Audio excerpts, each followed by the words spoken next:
به نام تو بهترین سرآغاز، به نام تو نامک کنم باز. سلام و درود عزیزان دلی که گوش و تماشای ما دارید.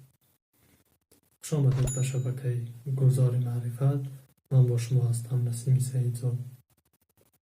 استاد عزیز چنین گفته است: نوشته ابن قاری این نشانه که ماند یادگاری در زمانه. کسی گوید که آن کاتب کجا شد، بگو بگریف اندر خاک خانه. خدا رحمت و مغفرتش کند. بسیار شخص بزرگ بود. مخصوم پولادخان یکی از نویسنده های خوب و پیشقدم بود که در قید حیات خود 84 سال عمر دید. در این 84 سال 71 کتاب خرد و کلان نویست. دوستان عزیز، ببینید بزرگان ما چه زحمت کشیدند.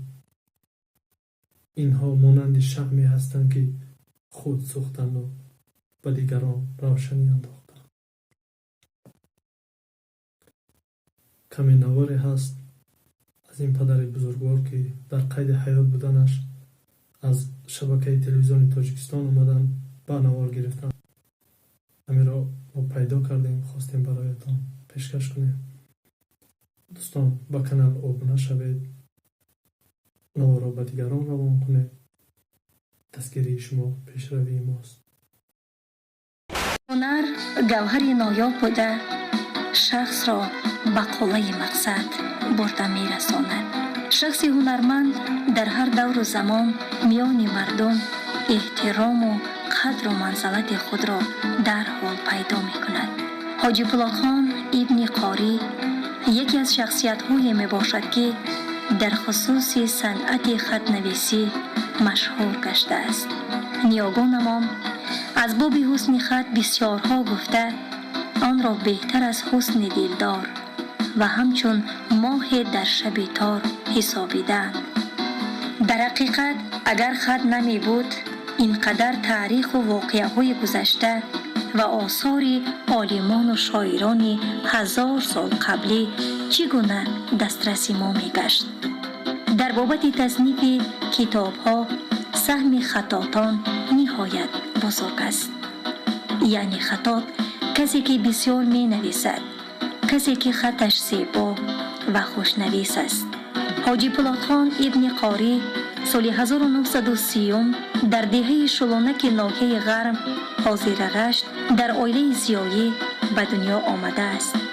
نخست معلومات ابتدایی را در ناحیه حصار گرفته است و بعداً در قراتگین تحصیل را ادامه بخشیده است.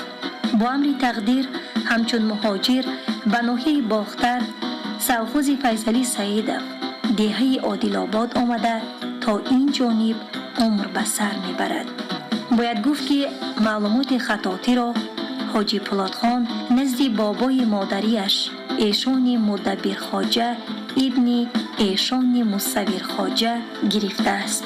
بعد از آن در نزد پدرش ایشان قاری نظری خواجه خطاط از کتاب‌های مختصر الوقایه، هدایه، تجوید و قرائت قرآن درس می‌گیرد.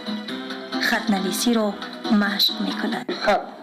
خودش که خطاط بود، ما را همین خط تعلیم داد تا 12 سالگی. در 12 سالگی بود خط به درجه رسوندیم که همین خط نیاگانی که جامی و سعدی و بیدل و حافظ طغرل به همون خط مشهور شدن و شاعر شدن. همین را به جای رسوندیم که در هم وقت 12 سالگی و 13 سالگی دو بیاز نویسیدم. دو تا بیاز نویسیدم. بیاز گفته شعرهای همین شاعر را جمع میکنن و همین کتاب پر میکنن. نمتری دو تا قد یعنی همون بیاز ها نویسیدم. بعد در اون دیگر کتاب ها همین کلان ها را بیدل نویسیدم. حافظ نویسیدم. برای ختم خشورش ها یک حافظ خطاط ایرانی بود. بسیار خط خشورو در 400 سال پیش همه رو یافتم نویسیدم. خیلی ختم باش کنید. بعد با خط عربی را مشق کردم. خط فارسی را دقیقی پدرم مشق کردیم. خط عربی که قرآن الواحدی میگن در سمرقند الواحدی قاری سمرقندی چاپ کرده او را ملا مراد بخاری 25 سال معلمی دوره شوروی را تمام کردگی پنسیونر در کوکتاش بود. انا اون در رفتیم هم خط قرآنی را مشق کردیم. انا این خط محبت به هم درجه بود که اگر همین محبت همین خطاطی نمیشید هیچ کس خطاط نمیشه.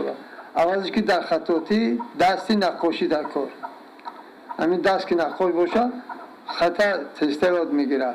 بعد دیومش محبت، عشق.